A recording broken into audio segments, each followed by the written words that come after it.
সরকারি প্রাইমারি স্কুলের সাদাসিধে শিক্ষকই এখন জাতীয় সংসদ সদস্য।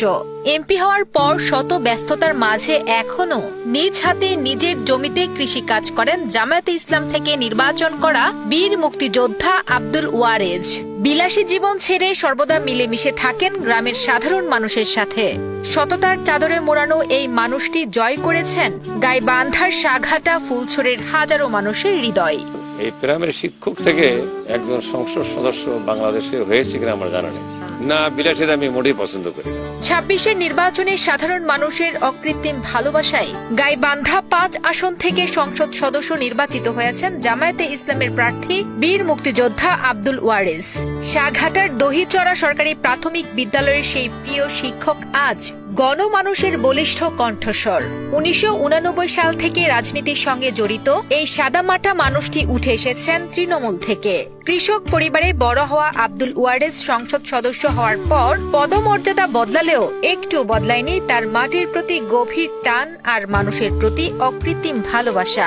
আমি একজন সাধারণ মানুষ, কৃষকের সন্তান এবং একজন প্রাইমারি স্কুল টিচার ছিলাম, সরকারি প্রাইমারি স্কুল টিচার ছিলাম। আমার জ্যাঠা উনি প্রাইমারি টিচার ছিলেন 3 টাকা বেতন পেতেন। আমার তো চাকরি হতো 220 টাকা বেতনের চাকরি। সীমিত আয়ের ভিতরে আমি সাধারণ জীবনযাপন করেছি, কৃষকের সন্তান। ব্যক্তিগত জীবনে অত্যন্ত নিরহংকার ও শান্ত স্বভাবের এই মানুষটি এলাকাবাসীর কাছে এক আস্থার প্রতীক। সাঘাটা ফুলছড়ির খেটে খাওয়া মানুষের সাথে তার নিবিড় সম্পর্ক আর অমায়িক ব্যবহার তাকে করে তুলেছে অনন্য। স্থানীয়দের কাছে তিনি এক সাদা মনের মানুষ, যার মাঝে নেই কোনো আভিজাত্যের দম্ভ। কেবল বাইরের মানুষই নয়, পরিবারের সদস্যদের কাছেও তিনি এক পরম নির্ভরতার নাম। না, উনি তো খুব ভালো মানুষ, ওনার কোনো রাগ নাই, কোনোদিন রাগ করেন না কার সাথেই না, গরিব ধনী কার সাথে না, ছেলে মেয়ের সাথে না, কোনো রাগ না, আমার সাথে কোনো রাগ করেন। তিনি সংসদ সদস্য হয়েছেন, উনি আমার বাবা বীর মুক্তিযোদ্ধা আব্দুল ওয়ারেজ। বাবা সবসময় সৎ পরামর্শ দিতে, ভালো ওনার কীভাবে সাধারণ মানুষের ভালোভাবে থাকা যায়, সৎভাবে থাকা যায়, সবার ভালো যেন হয়, এরকম কোনো অন্যায় কাজ আমাদেরকে কখনোই করতে দেয়নি, কোনো প্রশ্রয় আমরা কখনো করিও না, এবং সেই শিক্ষাও আমাদের দেয় না।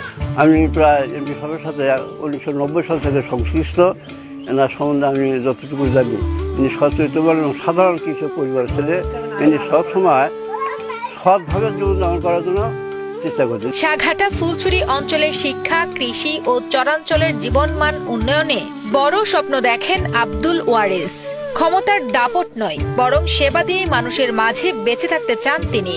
আমৃত্যু গ্রামের মানুষের সুখ দুঃখে পাশে থাকার অঙ্গীকার করে এই জনপ্রতিনিধি জানান, তিনি বিলাসিতা ছেড়ে সাধারণ মানুষের মাঝেই তার শেষ জীবন কাটাতে চান। আমি সাধারণ পরিবারের সদস্য, গ্রামের, আমি এখানে মানুষ হয়েছি, লেখাপড়া করেছি, গ্রামে বসবাস করছি এবং আমৃত্যু গ্রামে থাকতে চাই।